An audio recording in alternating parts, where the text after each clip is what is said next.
Atlanta Hawks forward John Collins has been a name that the Sacramento Kings have had rumored interest in for quite a while. Heck, I had a long discussion about bringing John Collins to Sacramento before the Domantas Sabonis trade around the trade deadline. But now that the Kings have Sabonis, and now that they have the 4th overall pick, does John Collins still make sense in Sacramento? And can the Kings actually put together a legitimate competitive offer to bring him to Sacramento? To answer those questions, I'm joined by Brad Rowland, host of the Locked On Hawks podcast, right here on Locked On Kings. You are Locked On Kings, your daily Sacramento Kings podcast, part of the Locked On Podcast Network, your team every day. And now, ladies and gentlemen, it is that time for another episode of Locked On Kings. Hello and welcome into Locked On Kings, your podcast hub for Sacramento Kings coverage all regular season and all off season. If you're looking for in-depth analysis, game-by-game breakdowns, highlights, interviews with local and national experts, full coverage of your Sacramento Kings from January all the way through to December, this is the place for you, part of the Locked On Podcast Network. And today's episode is brought to you by Sakara. Sakara Nutrition is a wellness company anchored in food as medicine on a mission to nourish. Go to sakara.com/lockedon20 or enter code LOCKEDON20 at checkout for 20% off. My name is Matt George. I have the privilege of being your host here. I'm looking forward to covering my 9th season of Sacramento Kings basketball. This is year 5 for me of hosting the Locked On Kings podcast, and I currently work for ABC 10 News in Sacramento. If you missed yesterday's Locked On Kings podcast, I was joined by Kuka Hill, Locked On Pistons. We talked about the possibility of the Kings swapping the 4 and 5 pick and the Kings getting Jeremy Grant as part of that deal. And continuing on with these hypothetical trade talks surrounding the 4th overall pick for the Sacramento Kings, it's only right that we talk once again about a guy that we have talked about a lot over the last season or so as someone who could come and be a part of the Sacramento Kings' future. I'm talking about John Collins, and John Collins potentially makes a lot of sense as that front court partner with Domantas Sabonis. He certainly becomes a clear starter here in Sacramento, which are one of my goals for this offseason is for the Kings to bring in 5 or finish the offseason with 5 established NBA starters. John Collins definitely is that. But also to give us the context of who Collins is as a player, how well he could hypothetically fit in Sacramento alongside Domantas Sabonis, and what it would take to bring him to Sacramento. I figured it was a great time to have Brad Rowland back on here. I had Brad on before the trade deadline itself when we talked about a potential deal. It didn't sound like the Kings and the Hawks made too much sense as trade partners at that time. Maybe that's changed now that the Kings are holding number 4 overall. Is there any realistic package that the Hawks could expect that would be better than receiving the 4th pick? Brad's going to answer all these questions and then so right here on Locked On Kings. Very excited to once again welcome back host of the Locked On Hawks, Brad Rowland. When the Kings were slotted to have the number 7 pick, we talked a lot about the possibility of the Kings using that pick to trade for a player like John Collins, who theoretically fills a major hole that the Sacramento Kings have currently in their starting lineup. But now that that pick has moved up to number 4, it seems more feasible that the Kings could acquire John Collins. But Kings fans are starting to wonder if John Collins if he's enough or not to trade away the 4th overall pick. Regardless, the conversation is all centered around John Collins, whether or not he would, 1, be a good fit next to Domantas Sabonis, and 2, even if the Atlanta Hawks would even humor this trade with the Sacramento Kings. And to give us that perspective is Brad Rowland, host of the Locked On Hawks podcast. Brad, we chatted right before the trade deadline, before the Kings pulled off the Sabonis trade, about a John Collins trade with the Kings. Didn't sound like it made much sense for both two teams to be trade partners. Now, here we are during the summertime. The Kings have the number 4 pick. Does it make a little more sense now? Yeah, I think so. No matter kind of where you fall on the discussion, I think it's certainly entertaining and interesting on both sides. You know, there are arguments on both sides that I think are quite reasonable. So I know it's already kind of bubbling in Hawks land too. That same sort of similar discussion, obviously from the other side, about whether it might be worth it to kind of push your chips in, and by doing that, trying to take a big swing on whoever that might be a number 4 overall. So it's a pretty interesting sort of two-sided discussion here. Can you fill us in on this side of the country, those of us who aren't too familiar? What is going on? What is the dynamic right now between John Collins and the Atlanta Hawks, and why they'd be maybe more willing to move on from him? Yeah, it's really interesting. I've kind of been not flummoxed, but a little bit just intrigued by how available he has been and how many rumors he has been in over the last, I don't know, 18 months, 24 months, both before he signed the deal that he's currently on, before that, before free agency.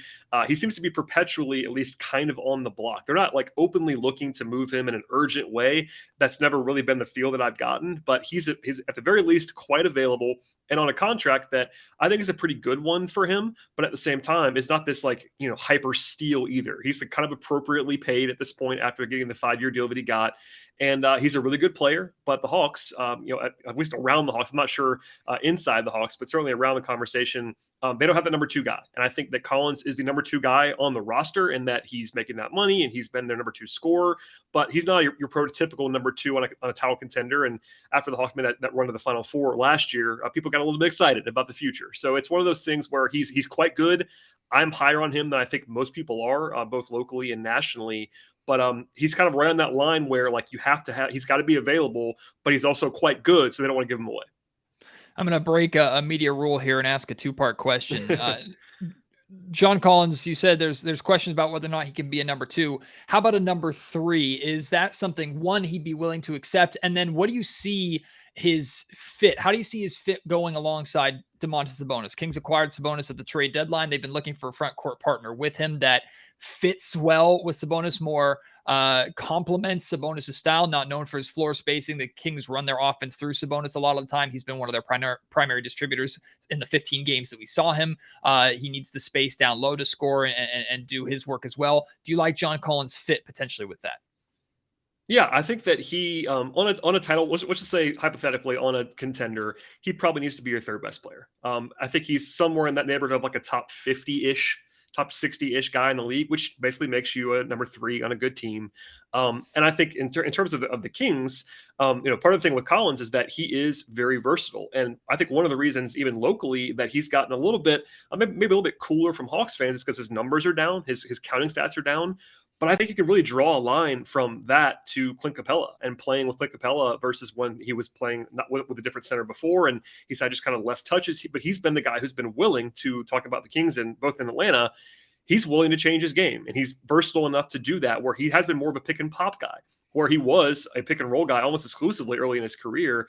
He can do both. And that's one of the good things about him. He can defend 4s. He can defend 5s at times. He's not a great rim protector, but I think he's an underrated defender at this point. He used to be pretty brutal, honestly. Like early in his career, he was a pretty bad defender. In college, pretty bad defender, but he's come a long way. So long story short, I think that he would fit pretty well with Sabonis. I think especially because in the pairing that he has now with Capella, they're both at their best when they're rolling to the rim, whereas Sabonis is not really that kind of pick and roll dive man. He can do a little bit of that, obviously, but he's more, like you said, more of a fulcrum, not necessarily like a guy who's catching a lot of lobs, etc. Collins is a great roll man, and he can also space it out. And he's been shooting, I think, 38% from 3 the last 3 seasons combined. So I think that fit would make a lot of sense. Defensively, is that the best pairing in the world? Maybe not. But I think Collins is underrated on that end of the floor and basically just fine. Obviously Sabonis is a full-time center, not the greatest defender, as you probably know at this point. But I think that he does kind of fill in a lot of the gaps with Sabonis if you were to acquire him. Yeah, you touched on this a little bit. Specifically, the Kings, 2 of the biggest boxes they're looking to check for Sabonis' long-term partner is floor spacing and rim protection. And can you kind of go a little bit more detail? You talked about the 38% over the last 3 years. So we know he's capable of spacing the floor enough for hopefully defenses to either have to respect him or get punished if they do decide to leave him to maybe double Sabonis or deal with De'Aaron Fox, who's going to be trying to attack the basket. But what about rim protection wise? I'm not expecting phenomenal blocking numbers or paint defense from Collins necessarily, but can he do enough to get the Kings out of the cellar of the NBA defensively? Yeah, I think he is a capable rim protector. One of the things about his growth as a defender is that he's been more attentive and more, I think, just kind of learning where to be using the skills that he has. Because he's not a 7-footer. He's like 6'9", maybe 6'10" on a good day. But he's a great athlete and he can protect the rim a little bit. If he's your best rim protector, you're not in the greatest spot, if that makes sense. Mm-hmm. So I think if you were drawing up a defensive pairing with Sabonis, he wouldn't be the worst, but he wouldn't be the best either. You certainly would want somebody that's a little bit more dynamic back there. But I think that he is someone, especially because of the offensive fit, could be truly awesome with those two guys. You might take a little bit of that back, and clearly it wouldn't change the identity of the Kings as an offense-first team to bring in John Collins. But certainly, if you're looking at sort of the overarching both sides of the floor kind of thing, he does fit pretty well. It's just that you would probably be wishing he was 10% better, 20% better defensively by the time you were sort of watching a half season. You're like, okay, I get it, but also he's not going to change your life on that end of the floor.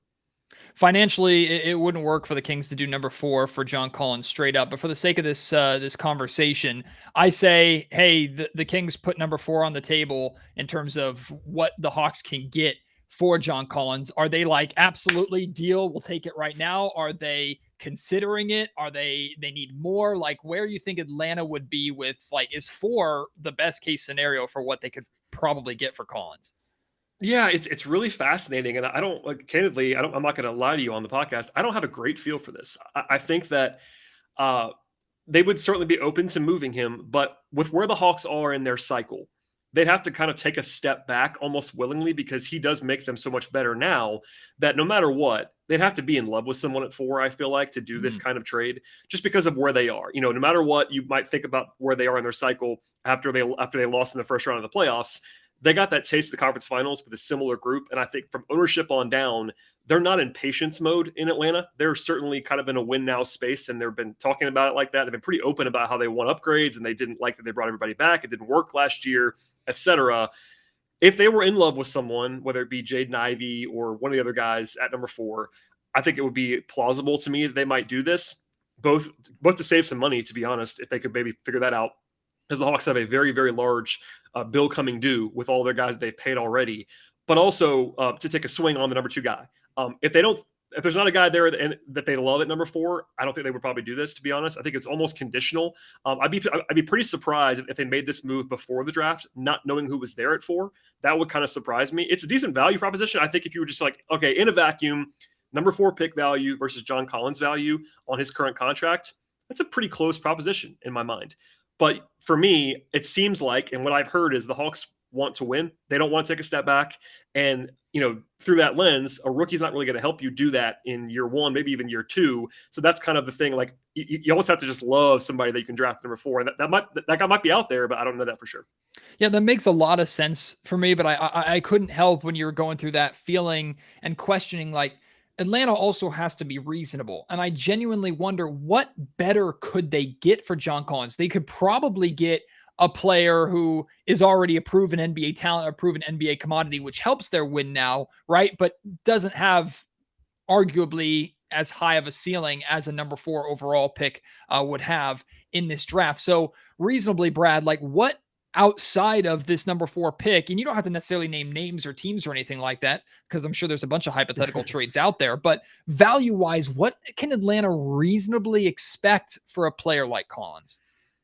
Yeah, it really depends on the urgency of how much they're shopping in. That's the other thing. They could just stand pat. In my mind, and I think in their minds, they're not in a position where they have to trade him, and that kind of puts you in a position of strength. But I think that in general, you're probably looking at a little bit more present-facing kind of package. But your question is a good one in that, you're probably looking to upgrade. Broadly speaking, they have these 2 areas that they want to address this year, and it's basically another creator on the perimeter, someone who can take the pressure off Trae Young, and like wing defense. And so there are guys that, if you want to just say matchup, maybe Collins is like slightly better than these guys, but they fit better, etc. They could do a swap like that. They could also just like this hypothetical with the Kings, look to get a little bit younger, get a little bit cheaper, and also take a swing at the same time. There's also a scenario, I was actually asked this on a recent podcast of mine by a guest, like, what if it's the Kings, but it's also, what if it's like John Collins and stuff for number 4 and Harrison Barnes, like something like that. Not that Barnes fixes their problems, but he gives them a ready-made, combo forward starter type. And the thing is, the secret with the Hawks right now is if they trade Collins, they don't really have a starting power forward on their roster. Like, Gallinari could be around, but also might not be. He's on this non-guaranteed contract, etc. He's also getting a little bit older. They drafted Jalen Johnson last year, and he barely played. So I think if the Hawks, again, through the prism of wanting to win next year, you kind of have to replace Collins with someone, whether that's Harrison Barnes or not. They have to have a plan. It's a kind of a combo plan. If you just trade Collins for 4, there has to be a second move or a third move on top of that. And it's not always as easy to sort of draw those up in a lab. Today's episode of the Locked On Kings podcast is brought to you by Truebill. Truebill is an absolute must-have app. My wife and I use it almost every single day. Do you know why free trials renew without your consent? It's a business scam to get your money out of you without you even realizing it. Do not let greedy corporations pocket your money. Download Truebill and take control of your subscriptions. Truebill is the new app that helps you identify and stop paying for subscriptions that you don't need, want, or simply forgot about. On average, people save up to $720 a year with Truebill. Because companies make subscriptions hard to cancel, Truebill makes it incredibly simple. All you have to do is link your accounts. Truebill will cancel your unwanted subscriptions in one tap. It truly is that easy. Within 3 hours of downloading the app, I canceled $100 a month worth of subscriptions, some of them that I had honestly completely forgotten about. In addition to canceling subscriptions, it helps you balance your accounts. It helps show you any financial trends, like how much money you're spending per month on food, how much money you're spending per month on grocery shopping, everything in between. It has it all. Truebill is an excellent app. Do not fall for subscription scams and manage your money better. Start canceling today at truebill.com/lockedonnba. Again, that's truebill.com/lockedonnba. It could save you thousands of dollars a year. Locked On Kings is also brought to you by our great friends over at Built Bar. Thank goodness it's my birthday month because the new birthday cake puffs are delicious. They are perfect. Unfortunately, I didn't save any for my birthday itself coming up next week. I ate them as soon as I got them. They're so delicious. If you're not familiar with these puffs, they're protein-infused marshmallows. And in addition to their new birthday cake puffs, they also have the delicious brownie batter puffs. These treats are incredibly delicious. They satisfy that sweet tooth. But in addition to that, they are good for you. You're talking 140 calories, 17 grams of protein, only 7 grams of sugar. Are you kidding me? And they taste better than most of the treats that you're going to get. In addition to their great Built Bars that are covered in 100% chocolate, there's so many different flavors for you to try. Mint brownie is my favorite. It's like taking a bite of warm mint chocolate chip ice cream. They're so delicious. Whatever you get, make sure you go to built.com and use our promo code LOCKED15 to get 15% off your order. Again, that's promo code LOCKED15 for 15% off at built.com. I'm glad you brought up Harrison Barnes because I'm in the camp and maybe I'm undervaluing John Collins or overvaluing the Kings package, which is very common for the perspective that I have and the perspective that local guys have with their teams. I'm hesitant in the sense that I would not attach Harrison Barnes and the number 4 pick for John Collins. The stuff that you mentioned, that's the caveat for me is what is that stuff? Is that stuff just filler to make finances work? Because if that's the case, then if I'm Sacramento, I feel like I could get a better deal or be better off just taking a picture or rather taking a player at number 4. But if that stuff is like, I guess the best question for you is what is that stuff? Is this stuff of value or is this stuff of filler? I think it'd have to be something of value. You know, Collins makes a little bit more than Barnes does. Actually, I think like $5 million more next year than Barnes does. So the money would probably work one for one. That kind of helps you make it easier. But, the Hawks have their own pick this year. They have a future pick coming from Charlotte via New York in the Cam Reddish trade. It's protected. So it's like a, mid to late first, but they have all their own picks. I think it would probably be something like that. It would be something like Collins and a pick, maybe 2 for Barnes and 4 would be like the pretty natural move. If only because if you start adding players, like you could try to attach Kevin Huerter or Jalen Johnson or whoever, but then that adds money for the Kings. I'm not sure if they want to do that or not. So I think we're kind of just spitballing here, but it makes sense for me on kind of both sides that, the Kings don't necessarily need Harrison. I mean, actually, they're better with Harrison Barnes. He's a good player, but he's expiring contract. Mm-hmm. If you could turn that into John Collins for 3-4 years, and then you take a haircut in the draft. But if you can replace that with the 16th overall pick this year, let's just say, that's obviously a pretty valuable asset. It's not on the same level as number 4 overall pick, but it's like to kind of flip it around in a vacuum. What's worth more to you, the Harrison Barnes on an expiring contract or number 16 overall pick? That's pretty close too in my mind. Like I think 4 and Collins are fairly close together. You can certainly argue both sides. Same with 16 and Barnes. So if you sort of put those two together, it's kind of a reasonable hypothetical. Maybe you kind of have one team throw in something else, smaller, second round picks or whatever, but that kind of does make some sense to me. The Kings, the one thing they do have is a significant amount of expiring contracts, including Harrison Barnes, which you mentioned. So if the Kings have to add money to a deal just to make the money work, I don't think they're too afraid to do that. They just can't add so much money and so many players that roster spots become a problem. But Brad, I guess the last thing I'll do with this, and this is kind of getting real deep into the weeds, and I have no idea if the finances work for this. Again, we're just spitballing here. But if to continue with this conversation, continue with this hypothetical that you were putting out there, the Kings were to offer some package of 4 Harrison Barnes and a salary filler like an Alex Len, a Justin Holiday, former Hawks. Two former Hawks, Justin Holiday and Alex Len. Love that. Exactly. Salary filler at the end for a package that is Collins, Herter, and that future pick, or honestly, potentially even taking that future pick out of it. Do you think the Hawks humor that idea of mainly giving up 2 starters in Collins and Herter that I think the Kings would have interest in? Yeah, I think it comes down to, again, being just in love with someone at 4. I mean, that honestly, that's the crux of this whole thing. Sure. I would be surprised if the Hawks just did this move in a vacuum without knowing who would be there at 4. Putting that aside, let's say they did love somebody at 4. I think if you put Holiday in there and maybe take the pick out, and Holiday, obviously not this great asset, but certainly a starting, a rotation caliber wing. And Kevin Herter, who's on a decent contract now, he just got paid, but it's not like an overpay. That makes some sense to me, especially if you take the first. I think Herter and the first is probably a little bit much for me. I agree. But if you take the pick out, that kind of levels it out because Herter is probably worth a first round pick in a vacuum, and then you get some value from Holiday. Because if it's Len's kind of just a nothing throw in. Like I actually kind of like Alex Len, but he's a backup center. It's what he is. Yeah. Holiday as like a 4th wing is a pretty solid player for cheap that the Hawks could actually quite use. So that actually would be pretty interesting to me.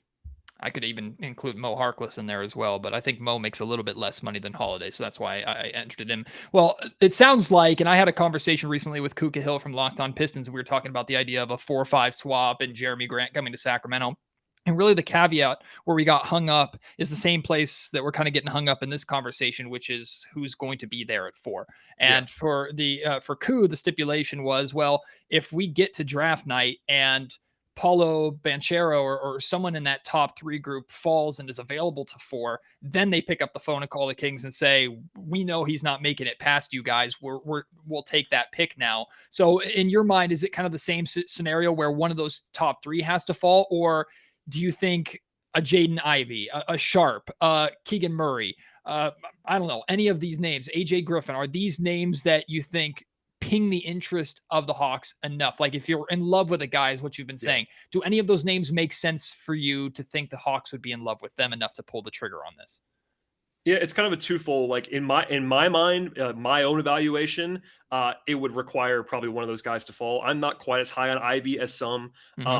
I do think that if you were in love with Ivy, I think that fit is actually the guy. He's the guy everyone's talking about the Hawks, and especially with the Kings because it's 4, and you kind of just assume the top 3 will be the top 3, and it's okay, Jaden Ivey. If you thought Jaden Ivey was a premium, A-list prospect, then yeah, I think. But at the end of the day, it kind of just requires you to be in love with that guy. And if it's me personally, I don't think any of those guys. Maybe Chet Holmgren is of that value, but he's not going to get there anyway. I don't think to number 4. So for me, I am higher on Collins than most, and I know that. So I probably would shy away from this hypothetical in general, especially knowing what the Hawks are valuing and where they are in their cycle. But I do think it's fair, if that makes sense. Like, you just kind of have to really, really like one of these guys, or maybe even 2 of these guys or 3 of these guys. Like there's got to be some level of certainty there, because it really is. If you are the Hawks and you are trying to be quite good next year, it's a big swing because you have to almost be willing to take a step back, because no matter who that rookie is, they're not going to probably make you a lot better, especially if you're training for John Collins. They're going to be worse than John Collins next year. No question about that.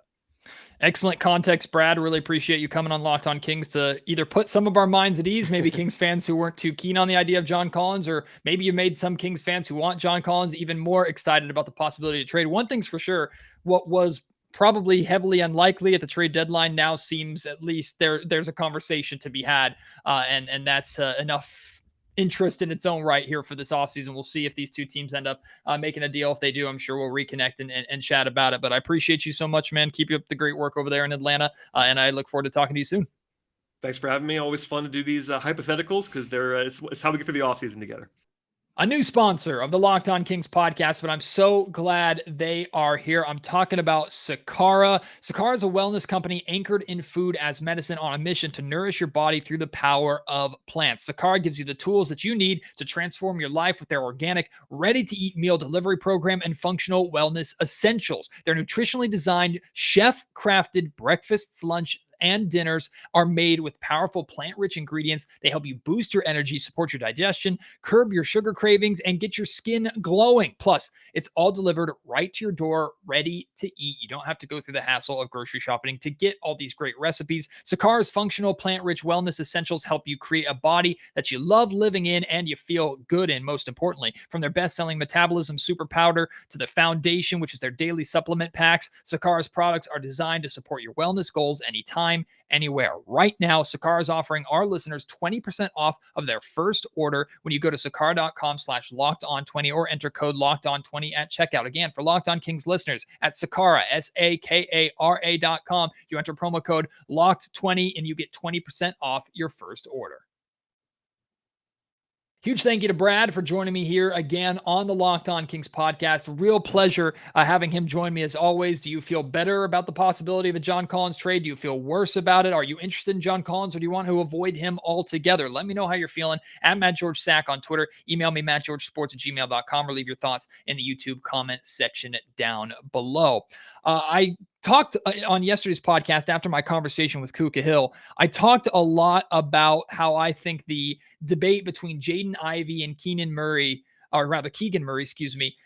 for that, if the Kings were to make a selection at that fourth spot, I think that debate is going to get pretty intense, pretty heavy, and pretty fun here over the months leading up to the next 30 days or so, leading up to the draft itself. Those are the two names, assuming that the top three is as set in stone as we think it is. Those are the two names that really interest me, and I know interest a lot of Sacramento Kings fans. But after that episode, I checked the comment section, also checked my email, had a lot of you reaching out saying, but if you're going to talk about those two, you also have to talk about Shaedon Sharpe, who is the freshman technically coming out of Kentucky, even though he didn't play a single game for Kentucky. And that right there is why I'm a little more nervous. Now, Shaedon Sharpe, from what I understand, and I've done a lot of research today on him, have not watched him play. I've watched his high school mixtapes that you can find on YouTube, but I never watched a single one of his high school games. So before today, I didn't really know much about the guy, if I'm being completely honest with you. But I do know, based off of conversations that I've had, based off of what I've read,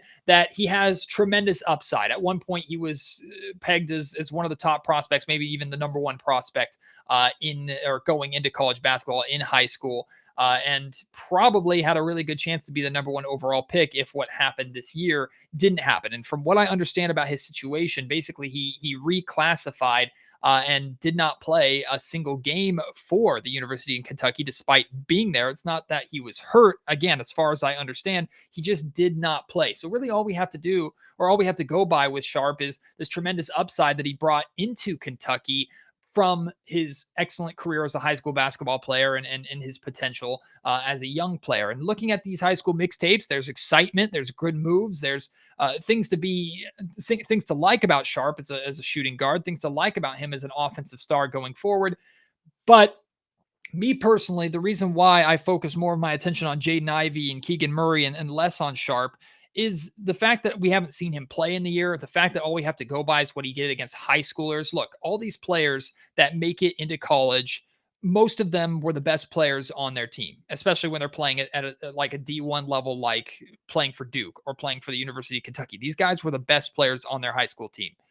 And the guys that make the NBA are typically the best players on their college team. That doesn't mean you're going to be successful at the NBA level. So as much as I like some of the things that I've seen out of Sharpe, and as much as I understand the praise and the list of intangibles and pros that we've seen scouts put out there, I haven't seen him play at the college level, and I don't know how well his game's going to translate to the pro level. I don't know how well any of these guys' games are going to translate to the pro level, to the NBA level. But at least for Murray, for Ivy, for Chet, for Jabari, I've seen what they can do at the college level, and I can make connections that feel a little more tangible, that feel a little more real to the NBA than I can watching a high school mixtape of a player who hasn't played for a year.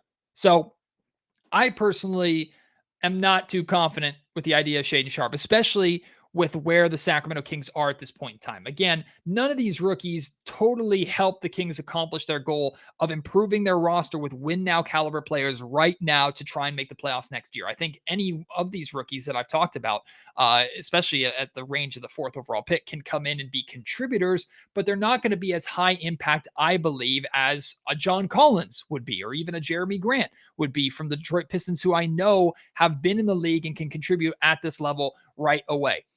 But if I am going to pick a rookie, I'm again leaning more towards rookies that I've seen recently that I'm more comfortable and confident with.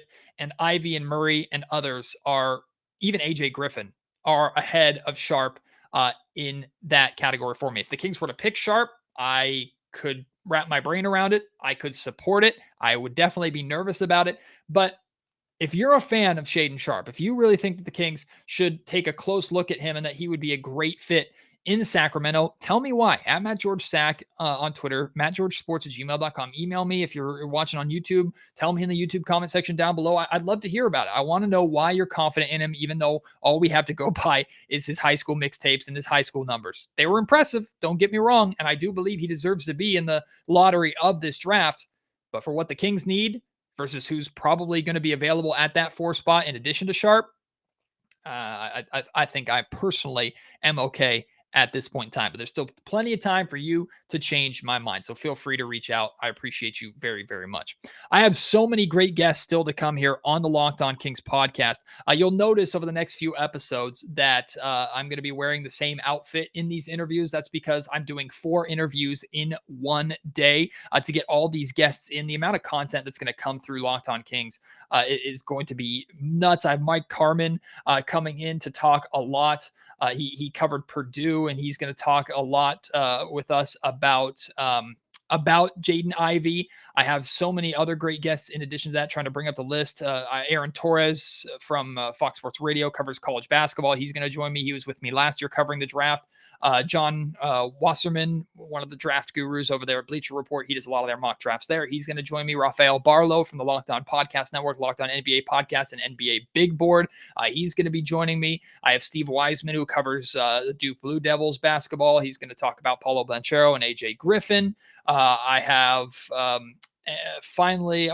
Ryland Stiles coming in to talk about the Kings potentially trading their 4th overall pick to the Oklahoma City Thunder and whether or not they could possibly swing a deal for Shai Gilgeous-Alexander, and so many more great guests that I'm still working on booking here for the Locked On Kings podcast. Very, very excited about all these guests coming in, so I hope you will continue to stick with me here on Locked On Kings and join me all the way up until the draft itself. We're going to have a lot of fun coverage for you. You're going to be informed, if nothing else, when it comes to draft night for the Sacramento Kings. And also, for those of you who haven't done so already, I'm doing a giveaway here on the Locked On Kings podcast, but you have a little work to do.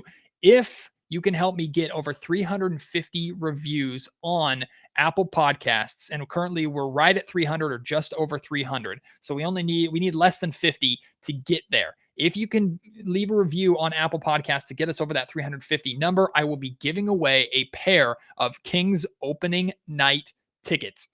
Again, over 350 reviews, I'm buying and giving away a pair of tickets to the Kings opening night for next season inside of the Golden One Center. So if the Kings take Jaden Ivey, if they take Sharpe, if they trade for John Collins, if they take Keegan Murray, you will be able to go and see them their first game in Sacramento. Very excited about that. So help me get over that mark. All you have to do is go to Apple Podcasts, make an account. It takes 2 seconds if you don't already have one. Hit 5 stars. There's a little box for you to leave a custom review, why you like Locked On Kings, why you encourage others to listen to Locked On Kings. That really helps us get this show out there, get it noticed more during this offseason draft build-up. I really would appreciate that. And of course, word of mouth, sharing this podcast with your friends and fellow Kings fans. That means a lot to me. Thank you so much for joining me today. Can't wait to have you join me on the next episode of Locked On Kings. Until then, my name is Matt George. You've been listening to the Locked On Kings podcast, part of the Locked On Podcast Network.